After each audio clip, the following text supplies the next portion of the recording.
বন্ধুরা আপনাদের সাপোর্টে আমরা ভিডিও বানাই, একটা লাইক দিন আর সাবস্ক্রাইব করতে ভুলবেন না। আপনারা প্রিয় সিরিয়াল কোনটা নিচে কমেন্টে লিখে জানান, দেখি তো কার সিরিয়াল ফ্যান বেশি। যে মানুষটা একসময় লাজুকে প্রাণের চেয়েও বেশি ভালোবাসত সে হঠাৎ এত নিষ্ঠুর হয়ে উঠল কেন?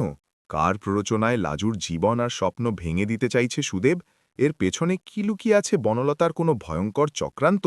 আর ঠিক সেই সময় অনুভবের হঠাৎ আগমন। এবার কি ফাঁস হবে আসল সত্যি, নাকি আরও ভেঙে যাবে লাজুর জীবন? যে মানুষটা একসময় লাজুকে খুব ভালোবাসত, আজ সে কেন এত বদলে গেল? লাজুর অবস্থা খারাপ করতেই যেন হঠাৎ করে কঠোর হয়ে উঠল সুদেব।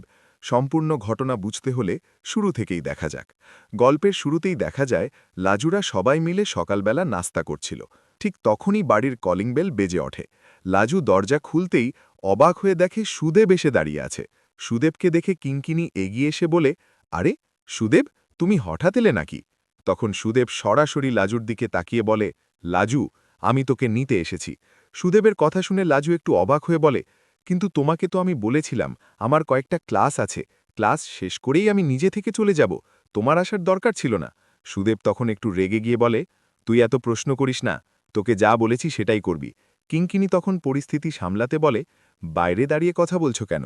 ভেতরে এসো সুদেব, তুমি হাতমুখ ধুয়ে নাও, আমরা নাস্তা করছিলাম, তোমারও হয়ে যাবে। কিন্তু সুদেব মাথা নেড়ে বলে, না, আমি খাবো না, আমি স্টেশন থেকে কিছু খেয়ে এসেছি। লাজু, তুই তোর ব্যাগপত্র গুছিয়ে নে, আজই তোকে আমার সাথে ফিরতে হবে। তখনই অনুভব অবাক হয়ে বলে, হঠাৎ করে যাবে কেন? ওর তো ক্লাস আছে, সপ্তাহে দুদিন যায়, আর আজও তো যাওয়ার কথা। সুদেব তখন একটু কড়া গলায় বলে, আমি আমার বউকে নিতে এসেছি, তাই এই বিষয়ে অন্য কারোর কথা শোনার ইচ্ছে নেই। অনুভব তখন মনে মনে ভাবে, ব্যাপারটা ঠিক কি হলো? সুদেব তো এমনভাবে কথা বলে না, তাহলে আজ এত রাগ কেন? এর মাঝেই লাজু ধীরে বলে, তুমি এমনভাবে কথা বলছো কেন?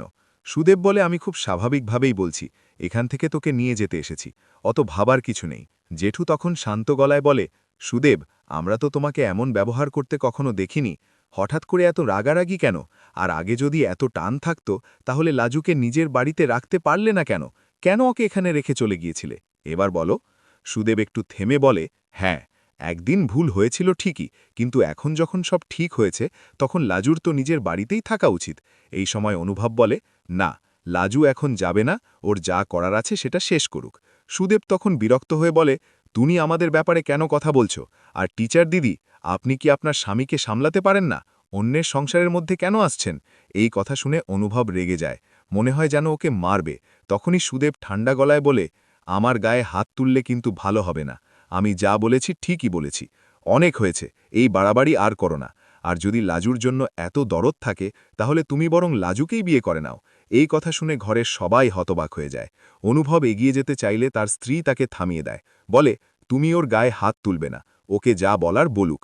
ঠাম্মি তখন বুঝতে পারে কিছু একটা ঘটেছে, কেউ হয়তো সুদেবকে ভুল বুঝিয়েছে। অনুভব তখন লাজুকে বলে, তুমি স্পষ্ট করে বলো, তুমি এখন কোথাও যাবে না, তোমার পড়াশোনা আছে। কিন্তু সুদেব জেদ ধরে বলে, ওর যাই থাকুক, আজ আমি যখন এসেছি তখনও আমার সাথেই যাবে, আমি আর কিচ্ছু শুনতে চাই না। তখন লাজু শান্ত করার জন্য সুদেবের সামনে গিয়ে বলে, তুমি রাগ করো না, আমি তোমার সাথে যাব, কিন্তু একটু শান্ত হও। এরপর লাজু ঠাম্মির সামনে হাত জোর করে ক্ষমা চায়, বলে, আজ ওর ব্যবহারের জন্য আমি খুব লজ্জিত, তুমি ওকে ক্ষমা করে দিও। আর হয়তো আমি আর এই বাড়িতে আসব না, আমার জন্য সবার সমস্যা হচ্ছিল। আজকের ঘটনার পর তো সবকিছুই শেষ হয়ে গেল। লাজুকে নিয়ে সুদেব বেরিয়ে যেতে লাগল। ঠিক তখনই ঠাম্মি ডাক দিল, দাঁড়া লাজু, তোমার স্বামীর সাথে আমার কিছু কথা আছে। তারপর ঠাম্মি সুদেবকে বলল, আমি জানি না তুমি কেন এমন করলে, তোমাকে আমরা খুব ভালো ভেবেছিলাম, কিন্তু আজ তোমার ব্যবহার দেখে খুব খারাপ লাগলো। তুমি কি কারোর কথায় লাজুকে ভুল বুঝছ? যদি তাই হয় তাহলে বলছি, তেমন কিছুই হয়নি, তুমি অন্যায় করলে। সুদেব তখন কারোরই নাম না নিয়ে শুধু বলে, আমি কারোর কথায় কিছু করিনি, আমার নিজেরই বুদ্ধি আছে। ঠাম্মি তখন শান্তভাবে বলে, ঠিক আছে, যখন নিজের বুদ্ধির কথা বলছো তখন একটু ভেবে দেখো, লাজু কত কষ্ট করে পড়াশোনা পড়ছে, মেডিকেল কলেজে ভর্তি হয়েছে, এত বই কিনেছে, এতদিন চেষ্টা করেছে। এখন যদি ওকে গ্রামের বাড়িতে নিয়ে যাও তাহলে সবকিছু মাঝপথে থেমে যাবে, সেটা কি ঠিক হবে? তার চেয়ে কয়েকদিন ওকে নিজের বাড়িতে রাখো, যদি ক্লাসে সমস্যা হয় এখন তো অনলাইনেও অনেক কিছু করা যায়, তারপর 10 দিন পর আবার পাঠিয়ে দিও। সুদেব তখন বলে, আগে বাড়িতে যাক, তারপর দেখা যাবে কি করা যায়। এই বলে লাজুকে নিয়ে চলে যায়। ওরা চলে যাওয়ার পর অনুভব বনলতার কাছে গিয়ে বলে, তুমি খুশি তো? তুমি তো এটাই চেয়েছিলে। বনলতা অবাক হয়ে বলে, আমি আবার কি করলাম? সব দোষ কি আমারই হবে? অনুভব বলে, তুমি কি করতে পারো সেটা আমি খুব ভালো জানি। নিজের স্বার্থে অন্যকে সমস্যায় ফেলতে তুমি দ্বিধা করো না, কিন্তু মনে রেখো, লাজুর পড়াশোনা আমি বন্ধ হতে দেব না। বনলতা তখন বলে, সুদেব যে কথা বলেছে সেগুলো কি মিথ্যে? আমার তো মনে হয় না।